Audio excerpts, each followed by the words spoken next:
Human-animal relationships date back to the beginning of civilization and have been documented in almost every ancient culture. The bond only grew with the domestication of animals into pets, and now the majority of us have at least one.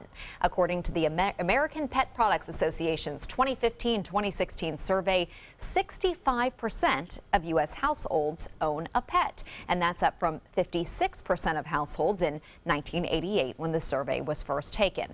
But not everyone is a pet lover. In fact, some feel quite the opposite. So why is that? We went to find out in this special report. In the words of Charles Schultz, happiness is a warm puppy.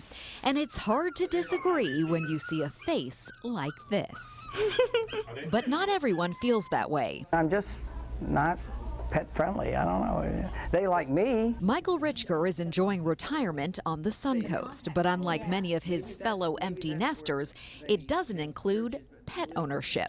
When I walk in the morning, the neighbors, they all have dogs, you know, the dog comes up and jumps on my leg. I said, hello, and I move along, and that, you know, that's as far as it goes. Richker doesn't dislike animals. He had dogs growing up. His son now has 2 dogs, and even his partner Joan has affection for the canine species.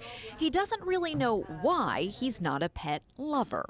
I don't know. I just have never felt the need, between not feeling it's fair for the pet not to that I travel so much, or I don't know why. It's never been something that I've felt a need for. But Richker has felt a need to reach out to people by helping the homeless in Sarasota through his volunteer work. He says he favors that human-to-human connection. What I get the most gain back from is helping others, and so maybe that's it. And maybe, you know, between being mentoring to people and helping and doing that, maybe that's where I get it from rather than from an animal. Yes, a good boy.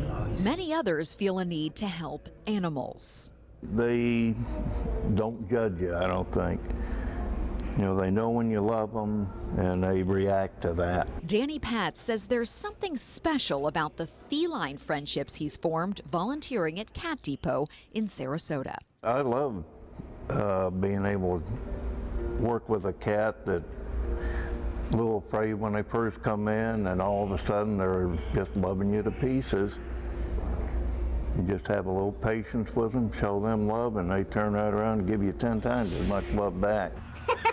I think animals provide a way of us experiencing unconditional love. I mean, they're always there, they're home when we get home, and they're always excited to see us. Dr. Jason Quintal says one reason many of us connect so easily with pets is because the relationship is less complicated. We don't have the same expectations of our animals that we do of the people in our lives. Animals' needs are much less. And there could be science behind it too. A 2015 study out of Japan shows that when dogs and their owners gaze into each other's eyes, oxytocin is released, which is the bonding hormone.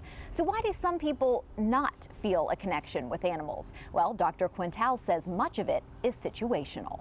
Culturally, if you didn't grow up with an animal, then you're less likely to have one as an adult. What if, as a child, they had a bad experience with an animal?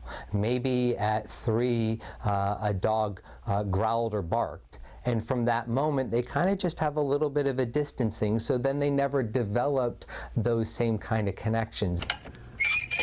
We thought Richker might change his mind when he met this irresistibly cute puppy at Nate's Honor Animal Rescue. And while off camera he did call the dog adorable, he's leaving pet ownership to the true devotees. They're just too cute. They're just treat them and spoil them and give them all the affection in the world. I can understand that. It's good for them, and I'm happy for them. So if you're willing to bring a pet into your home, numerous studies have shown there are many health benefits, including lower blood pressure and more motivation to be active. And service animals can go beyond those benefits to help people who are deaf, blind, and suffering from conditions such as post-traumatic stress disorder. You can follow our Southeastern guide dog in training, Wrigley, on his social media accounts at Wrigley's View on Instagram and Twitter. There he is, Wrigley. So we had many ABC7 pets in that segment. Mine were in the with me out on the grass, and then the really, really cute little puppy was adopted because of this story by our 7 o'clock anchor Alan Cohn and his family, and they are loving. His name is JJ now, and they saw the video that we took there at Nate's Honor Animal Rescue, and they said we want to adopt this adorable little That's all it took. pup. Yes. And he's been a joy to their family. He's been very rambunctious, like puppies are, but they are experiencing that joy now with their other dog as well. I love getting home at night and having our 2 dogs waiting for me right there at the door. Nothing like Tails it. wagging. Yeah, You they're know, always it's the so best. excited. That's what Dr. Quintal says, that they're always so excited, and then we feel excited in return. So.